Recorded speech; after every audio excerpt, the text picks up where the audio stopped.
Hi friends, Assalamu alaikum.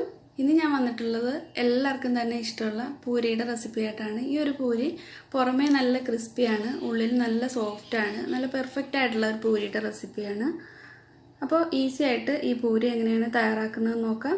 അപ്പോൾ ഇതുവരെ subscribe ചെയ്യാത്ത ഏതെങ്കിലും ഫ്രണ്ട്സ് ഉണ്ടെങ്കിൽ സബ്സ്ക്രൈബ് ചെയ്യാനും അതുപോലെ ബെൽ ഐക്കൺ പ്രസ് ചെയ്തിട്ട് ഓൾ എന്നുള്ള ഓപ്ഷൻ സെലക്ട് ചെയ്യാനും മറക്കല്ലേ.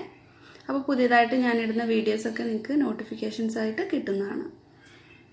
അപ്പോൾ ഇതിനായിട്ട് ഞാൻ ഗോതമ്പ് മാവാണ് എടുക്കുന്നത്. ഒരു 250 ml കപ്പിലാണ് ഞാൻ അളന്നിട്ടുള്ളത്. 2 കപ്പ് ഗോതമ്പ് മാവ് എടുക്കുന്നുണ്ട്.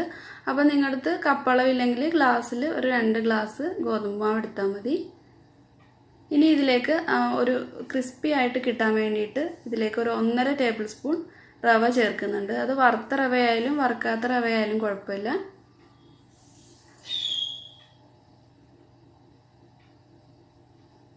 ഇനി ഇതിലേക്ക് ഒരു 1/4 കപ്പ് മൈദ കൂടി ചേർക്കുന്നുണ്ട്. നമ്മൾ ഗോതമ്പ് മാവല്ലേ എടുത്തിട്ടുള്ളത്, അപ്പോൾ മൈദ ചേർക്കുന്നത് നല്ലതാണ്. 1 ടേബിൾ സ്പൂൺ പഞ്ചസാര ചേർത്ത് കൊടുക്കാം. ആവശ്യത്തിനുള്ള ഉപ്പും ചേർക്കുന്നുണ്ട്. അപ്പോൾ നിങ്ങൾക്ക് വെള്ളത്തിലേക്ക് ഉപ്പ് ചേർത്തിട്ട് വേണമെങ്കിലും ഒഴിച്ചു കൊടുക്കാം. ഞാനിപ്പോൾ മാവിലേക്ക് നേരിട്ട് ഉപ്പ് ചേർത്തിട്ട് നന്നായിട്ടൊന്ന് മിക്സ് ചെയ്തെടുത്തിട്ടുണ്ട്. ഒരു 2 ടേബിൾ സ്പൂൺ ഓയിൽ ചേർത്ത് കൊടുക്കാം. സൺഫ്ലവർ ഓയിലാണ് ഞാൻ എടുത്തിട്ടുള്ളത്. എന്നിട്ട് കൈകൊണ്ട് നന്നായിട്ട് ഒന്ന് മിക്സ് ചെയ്ത് കൊടുക്കാം.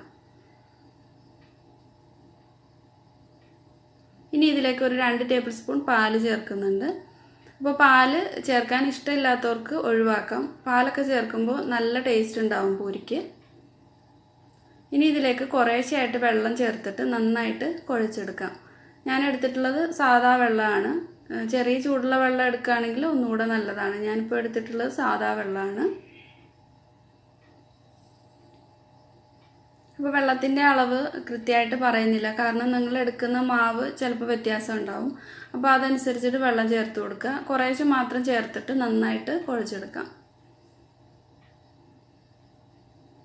ഒരുപാടങ്ങ് ലൂസായി പോകരുത്, ഒരുപാടങ്ങ് സോഫ്റ്റ് ആയിട്ടുള്ള ഒരു മാവല്ല വേണ്ടത്. അപ്പോൾ അത് നോക്കിയിട്ട് മാത്രം ചേർത്ത് കൊടുക്കുക. അപ്പോൾ ഇത് നന്നായിട്ട് മിക്സ് ചെയ്തെടുത്തിട്ടുണ്ട്. ഇനി ഇതൊന്ന് നല്ലപോലെ ഒന്ന് കുഴച്ചെടുക്കാം.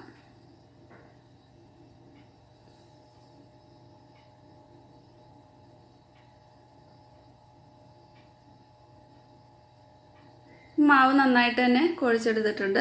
ഇതിനെ ഒരു 30 മിനിറ്റ് ഒന്ന് റെസ്റ്റ് ചെയ്യാൻ വേണ്ടിയിട്ട് വയ്ക്കാം.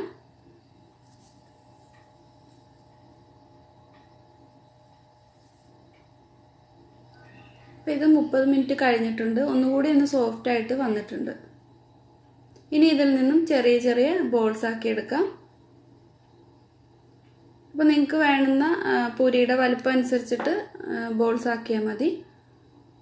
ഞാനിവിടെ ഒരു ചപ്പാത്തി പ്രസ് എടുത്തിട്ടുണ്ട്. അതിലേക്ക് ഒട്ടി പിടിക്കാതിരിക്കാനായിട്ട് ഒരു ബട്ടർ പേപ്പറും ഇട്ട് കൊടുത്തിട്ടുണ്ട്. എന്നിട്ട് ഇത് പ്രസ് ചെയ്തെടുക്കാം.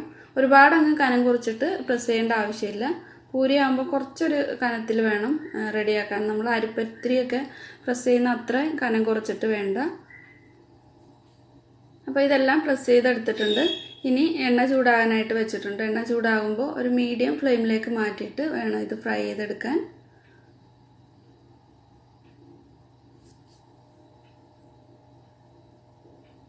അപ്പോൾ ഒരു സൈഡ് ഒന്ന് നന്നായിട്ട് ഒന്ന് വീർത്ത് വന്നിട്ടുണ്ട്. മറിച്ചിട്ട് കൊടുത്തിട്ട് നന്നായിട്ട് കുക്ക് ചെയ്തെടുക്കാം.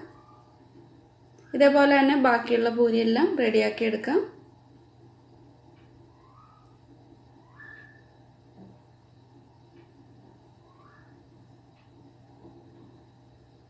ഇപ്പോൾ നല്ല ടേസ്റ്റി ആയിട്ട് പുറമേ നല്ല ക്രിസ്പി ആയിട്ടുള്ള നല്ല സോഫ്റ്റ് ആയിട്ടുള്ള പൂരിയാണ്.